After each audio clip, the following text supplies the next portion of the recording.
my name's Leo Morgan and I work for the Adult Speech and Language Therapy team. We work with patients with a variety of communication and swallowing disorders in the boroughs of Barking and Dagenham, Havering and Redbridge.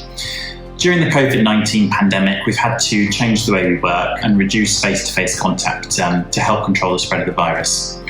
Offering consultations remotely wasn't something we'd done before, and initially we worried that having a screen in the way could make it more difficult for some of our patients to communicate.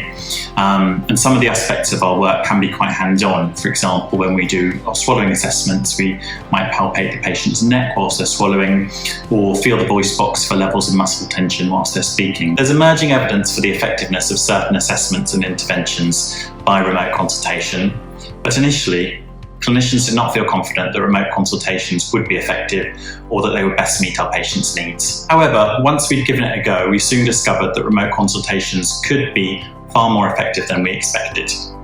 We found different ways to adapt our usual assessments and our paperwork to be delivered by telehealth, and we also garnered patient feedback on how they'd found the remote consultations.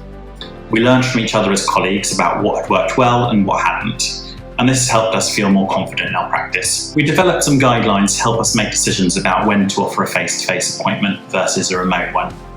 So this would involve a risk assessment for remote versus face-to-face working, considering first and foremost whether the patient has any active COVID symptoms, what their level of clinical risk is, particularly aiming to avoid hospital admissions during this period, and also considering whether they have the technology to access the telehealth, whether they have the right environments, whether they have a quiet, confidential space where they can have their appointment. We also considered how much background information we already have about the patient.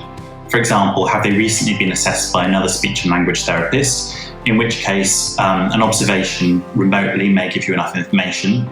Whereas if it's a new onset of swallowing problems where they've not been assessed before, then a face-to-face assessment might be more appropriate. Other things to think about are the patient's capacity.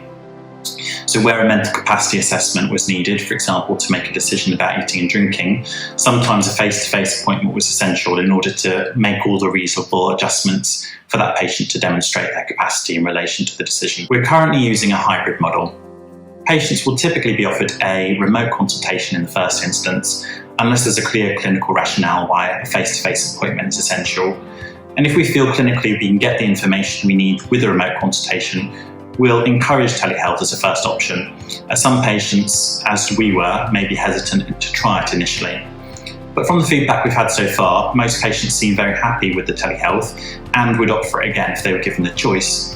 It's also enabled us a lot more flexibility, for example, putting patients together in groups across boroughs, and it's eliminated concerns about transport, particularly for some of our patients who have reduced mobility. Using a mixed model has been beneficial both for our team and for our patients, and more use of remote consultations is something we definitely like to continue to offer patients.